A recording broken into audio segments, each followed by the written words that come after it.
این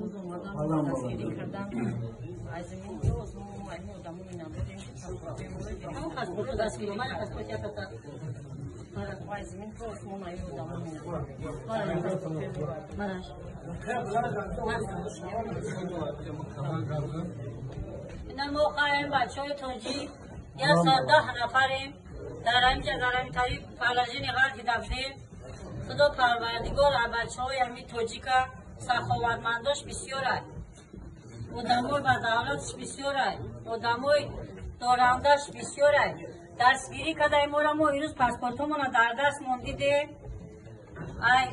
این بچه ها پرویز بچه ها شهباز نوش پرویز اومدگیاتون بچه جان ببخشین خدمت کردین ما را در دستمون ما پاسپورتمون را گرفتیم پروردگار اینو میامی است 10 نفر بود تبریک میکنم با خودم برای پاسپورتم گرفتنی شدم بچه جان خدا پروردگار دولت زیاد کنه سالت کنه سرویس امروزی داره برکت بده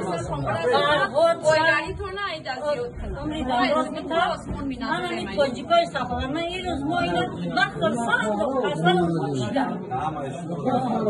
شما را آمدگی تو را بسازید همین اینه ما همین دوره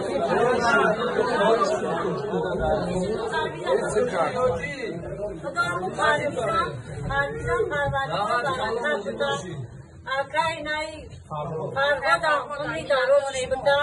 اکا خودیرم سالسوله کنه که روز مویا دهنم خدا خدمت های آدمو رسیده من اساس برای پاسپورتم سلامتیم حلال نیست اینا یه روز بعد دست گرفتم سلامتیم 100%